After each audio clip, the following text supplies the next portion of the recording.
Right. Well, Andrew, thank you so much for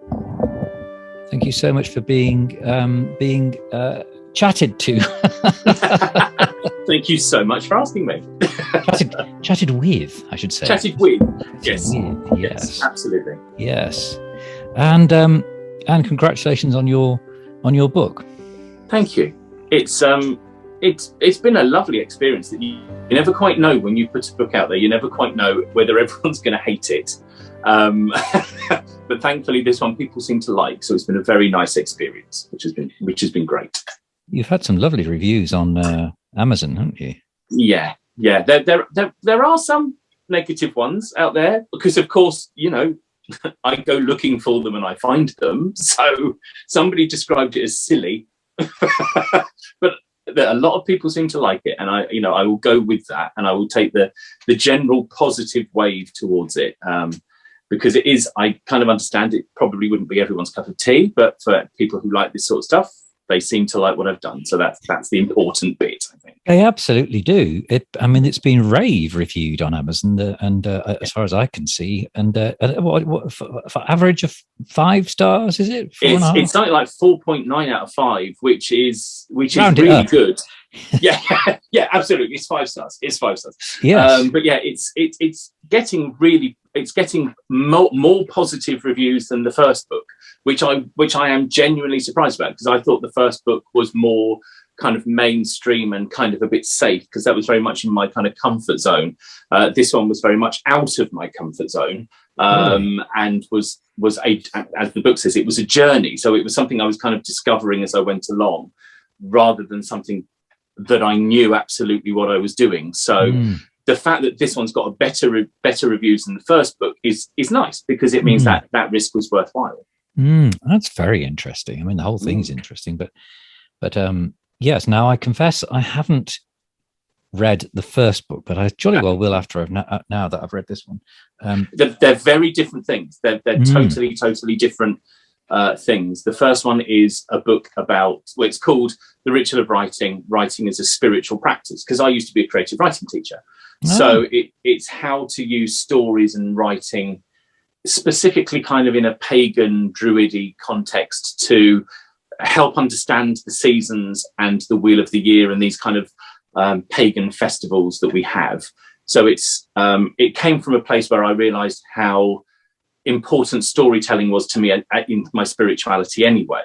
So why do I love Christmas so much? Well, my first memories of Christmas are of stories about the nativity. They're not presents, although the presents are nice. It's that story, and that every year that story really gets me. And the same Easter, I love the Easter story. It's an amazing story. So it was my attempt to bring that depth of storytelling and magic, if you like, into this new kind of area that I just found. So that for me was a little bit safe, because that's kind of what I'd done, whereas the Bear book was totally out of left field. And the writing is a spiritual practice book. That was published a year ago, was it? Just over 2019, so just before the pandemic.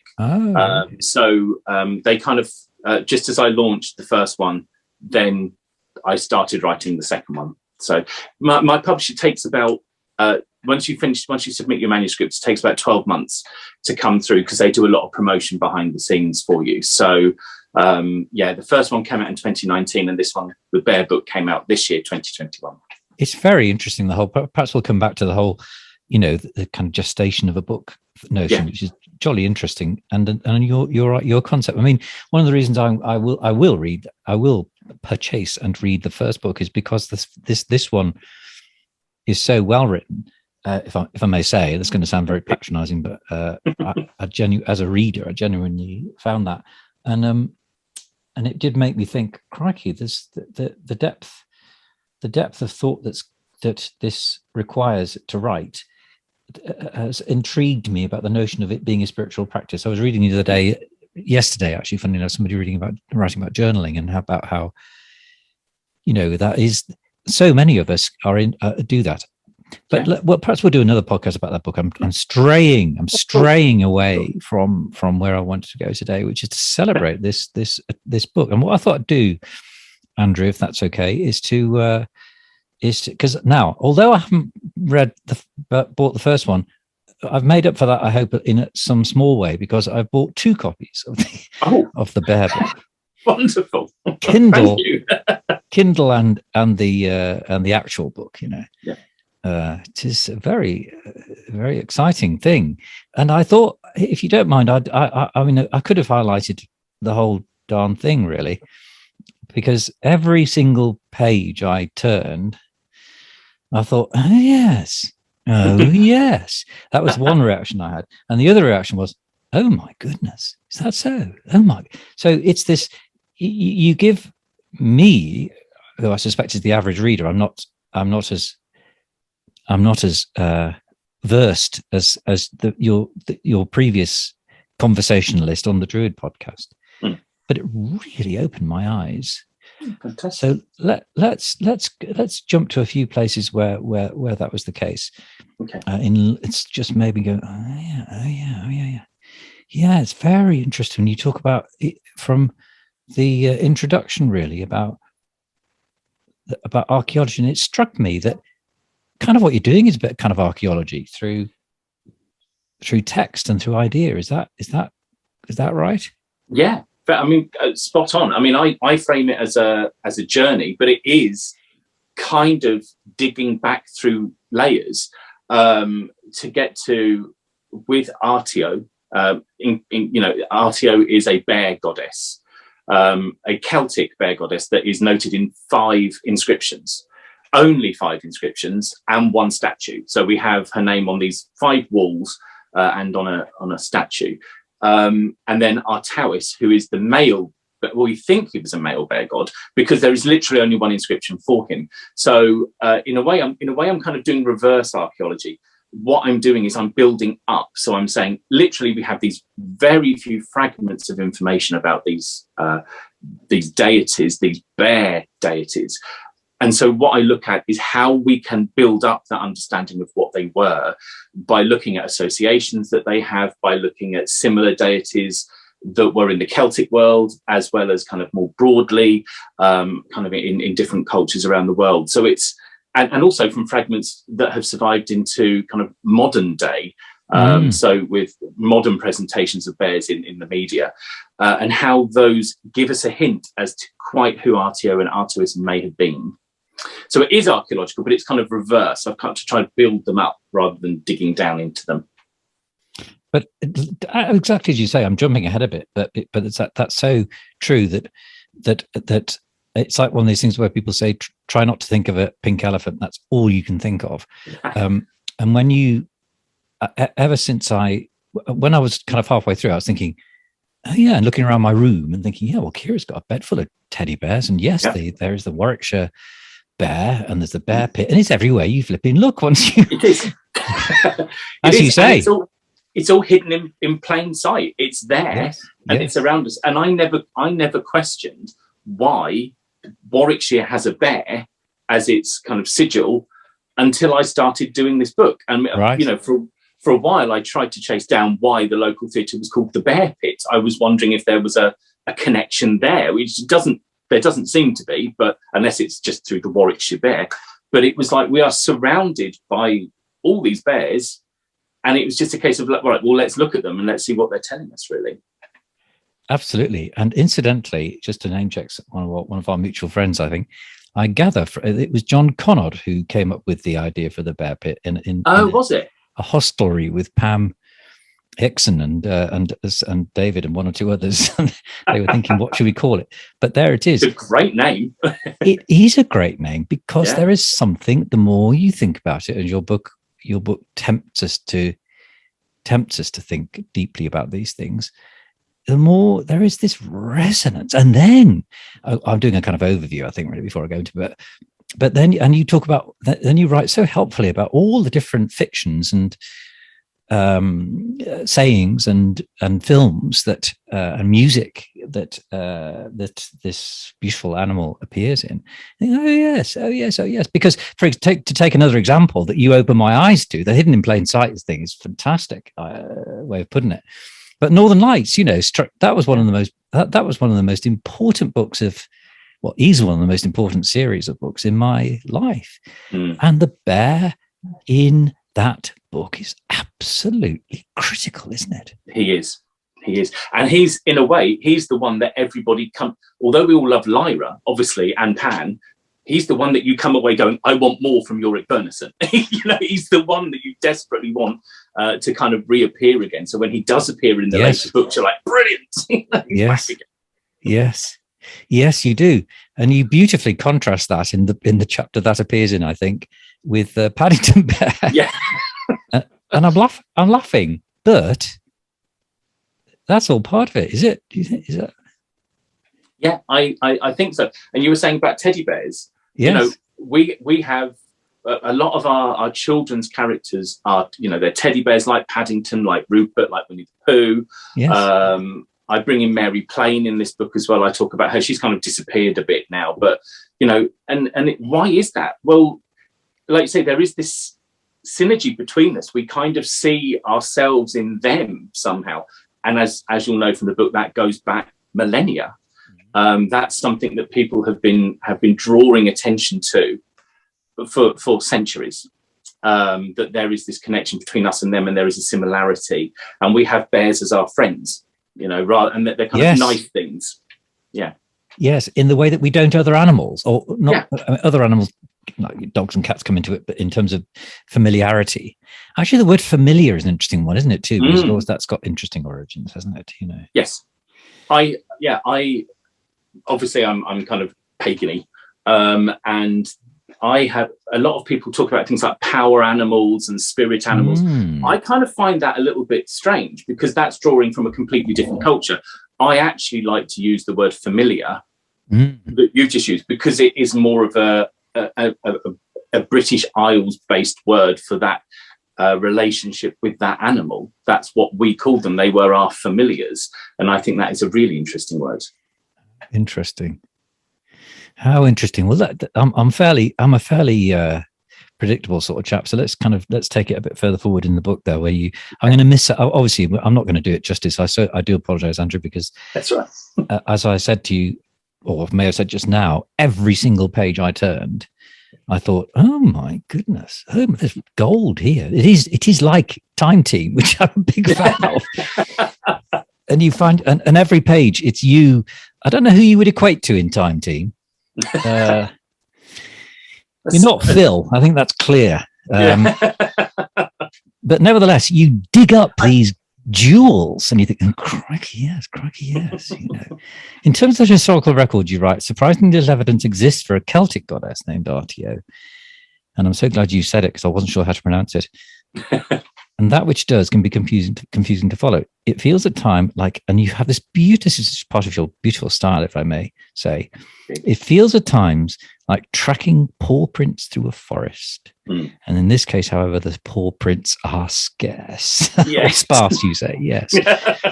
Tracking paw prints through a forest. Would it be too far-fetched to say that you felt in some way, that's how it comes across, that led in some way, that you're following somebody who's beckoning you on? Yes. I came across this book very practically. It was like, well, what am I going to write about? What's my second one about? After the first one, where do I go? And I'd done a lot of research I'd read a lot of other books in this series because it is kind of a very loose series. And I was like, well, I want to write a book about a god or a goddess. That's kind of what I want to do. But I didn't know which one. And the only name that kept coming up was Artio. And it kind of, I just assumed there would be loads. And then I kind of went, well, there's nothing. And so I'm putting this book proposal to write a book on Artio, and there's nothing there. So it was this case of things just popped up as I was writing. There's a story in the book, which you probably read, where I kind of missed a train at Basel and was ready to turn around and go home. It was a very long way, but I wasn't enjoying myself when I found this picture of a bear going, I love you, big bear hug, which was like it was pulling me through to burn. Yes. There was another bit where I was writing and all of a sudden I kept getting these pop-ups on Facebook saying the bears are back in England. And I was like, what is this? And it was like all of these things just kind of kept appearing or popping up just at the point when I needed to access them. It was very strange, but it was like being led. That's why the book starts with this sense of this is my journey. This is how I've done it, because it felt like I was being led to somewhere. Yes, but you do pull off this wonderful balance of it being I mean this in the best possible way. It's a very easy read because it's very compelling. It's extraordinarily erudite, of course, and it references all kinds of things that make you curious about them. For example, just in the same bit when you write about, you really made me go back to these cave paintings. That you write about. I think you're quoting somebody here, possibly that the Neanderthal man revered the cave bear as, and you have this lovely phrase. I'd love to know where this comes from. Master of animals, as far back as 70,000 years. Yeah. How do we know that? How do we know 70,000? Yeah. That's where it's been archaeologically dated to. Wow. The findings in these caves.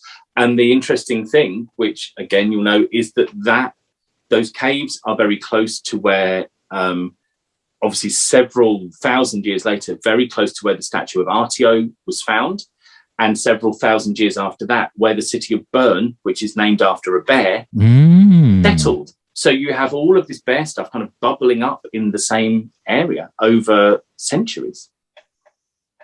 Is that the story you tell of coming across the artifact, the bear statue? Is that the one where you stumble across it and you were about to turn back? That story where you're about to turn back, and then it appears. Yes, that was in Basel. And I had my last train to get. I'd been travelling since something ridiculous like 5 o'clock in the morning, and I'd missed my train to Basel, and I just had to stand and wait. And I just wanted to. I wasn't feeling happy. I was like, I'm not a good traveller. This is what I found out about myself. I hate travel. And there was this card that I was leaning against a window, and inside that window was this card which said, I love you, big bear hugs. And with these two bears kind of like with their arms around each other. And it was like, this bear is almost reaching out for me. Interesting. To kind of draw me on that last bit, going, don't worry, it'll be fine once you get here. Just come through. So, it was like, okay, right. The train pulled in, I went and got on it. And then I had a lovely couple of days in Bern after that, feeling much better than I had on the journey in. So. And am I remembering this right from the book, that there was a sense in which it was almost taken for granted by the kind of locals? Is that they were so used to it, but for you it was, of course, this terribly profound thing. Yeah, well, Bern is full of bears. It has 3 wild bears and a massive park in the middle of the city. It's got bear statues. It's got bear paint, literally bear murals everywhere you go. The bear is all over Bern. And to the point where actually a lot of the locals didn't even know that this statue was in that museum. So they're talking to the lady who was running my B&B, and she said, "What are you doing here?" He said, "No, not quite like that." He said, "What are you doing here? But why have you come to Bern?" And I said, "Well, I'm writing a book about the bear goddess in your museum." And she was totally stunned, had no clue that it was there. And for me, it was, and while I'd sat there with this statue, 3 people, I've been in there for an hour, only 3 people came into that exhibit and not one of them looked at that statue. Good Lord. And it's like, you've got this goddess that belongs here, that belongs to this town, and no one knows she's here. So hopefully now they do. Yeah. There is now sorry, carry on. No. I was just going to, because my next bit was exactly that bit that we're on now. So, and perhaps you'd say a little bit more about this bit. It's so fascinating. Once settled, it's kind of spiritual archaeology. That's the phrase. That's it. I like that. It's because anyway. Once settled, I began to ask. This is the story you're in now, I think. Yeah. I began to ask if Artio was present, and the answer was immediate. The same figure who had appeared to me when I'd asked for protection on that dark night at home appeared again, but far more powerfully. She was absolutely enormous, towering, head and shoulders over the streets of the city, so that I had to look up, and I'm not going to attempt the pronunciation here, over the roofs of that street. Yeah. That street, yes. To see I've never her. pronounced it, I've only misspelt it. I hope I can convey this. Then you say, to finish that paragraph, there was a rainbow quality to her pelt, and she was resplendent in a regal headband. Who doesn't want to know more about that? That's so. What? Unpack that a bit. What was going on there with? There is this bit which some people find very weird. So please just go with this, which is one of the ways that I have, one of the reasons I knew it was Artia that I had to write about, is that she has appeared to me. Now, you can say that that is either like my imagination or whatever, but when I first called on a god to look after my home while I was away from it, I saw this giant bear kind of standing over my house, roaring. And that was Artia. And she's always worn this headband. In fact, the front cover design is, I kind of tried to convey that to the artist. And so she's kind of put that headband onto her. Yeah, I was just on the streets of Bern. It was just when I'd got there, I'd got my meal and I was like, okay, I was still feeling quite nervous and quite unsettled. And I was like, have I done the right thing? Have I come to the right place? And it just felt, I was kind of sitting on this street, just slightly under the lip of the building. And it was just like she appeared over the streets to me. And I was looking up to her up there rather than kind of envisioning her kind of standing over my house. It was like she was towering above me. And there was just this kind of sense of energy from her, from the bear that was in this place. And I kind of saw it as, like I say, this kind of rainbow. The rainbow was like running through her fur. It was just, it was a very strange experience. Oh, I see. Yes, I get the front cover now. Yeah. So that's why she's got that head, because I kind of always see with it kind of like this beaded feathered headdress on for some reason. And it was just this huge figure standing, and you know, like I say, there are bears everywhere in that city. So it was almost like that energy rose up all around me when I asked for it. I don't want to delve too much into this because it sounds like an intensely personal experience that may become less powerful the more you talk about it, but it is very, very interesting. Was it a frightening experience? Was it comforting? Was it a mixture? It was very comforting. It wasn't, because like I'd spent 2 days feeling really on edge. As I said, I'm not really a great traveler.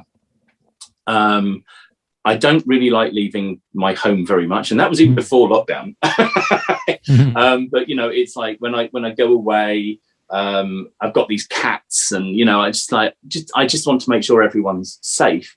So I'd broken that journey up. I'd gone from Stratford to London and stayed overnight in London. So I'm furiously texting home to make sure everything's all right.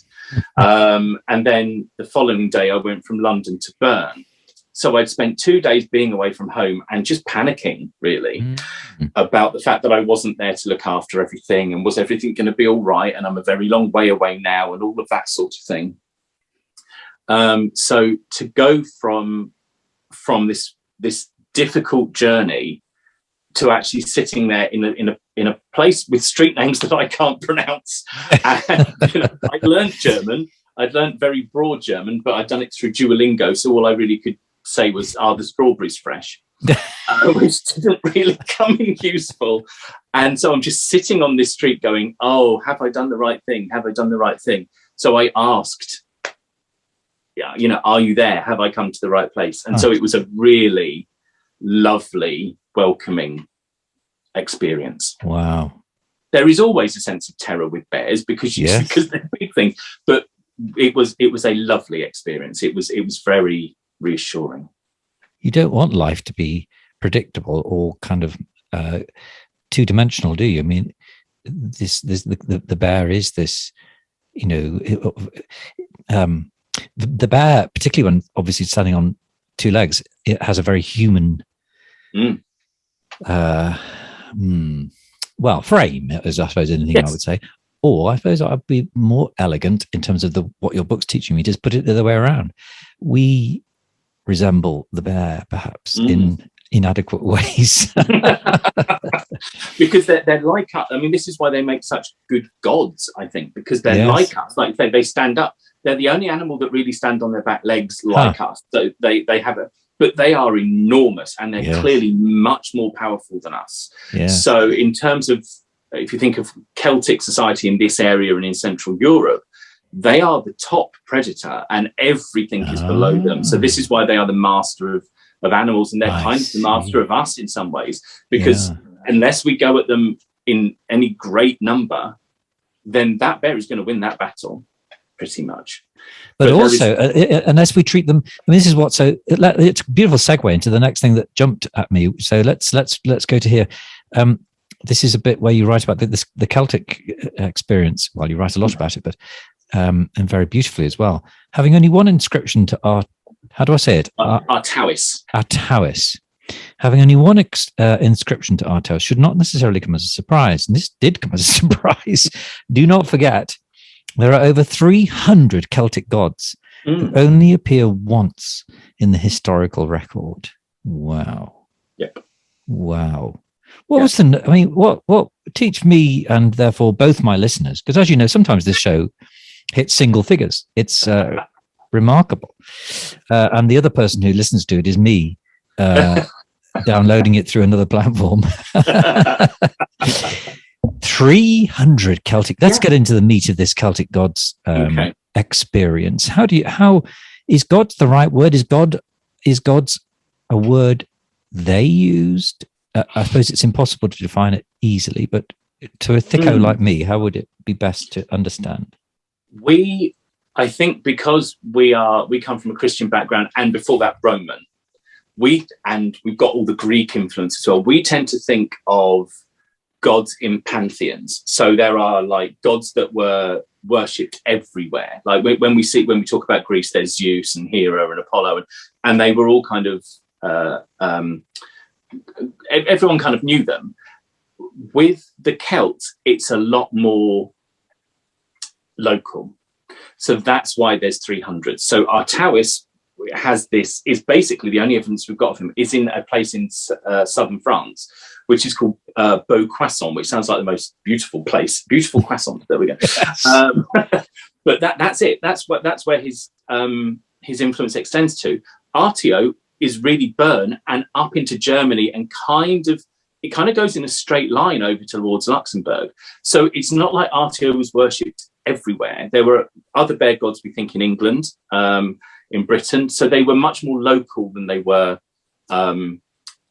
regional, if you like.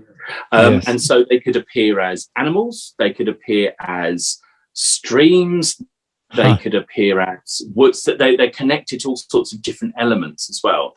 So this process that the Romans did of aligning them with, so Artowis was connected to Mercury because he's similar to Mercury. Well, that's the assumption, I suppose. Whereas a lot of other gods and goddesses have the same things happen. So they're connected to Roman gods who are presumably similar to them, who have similar qualities.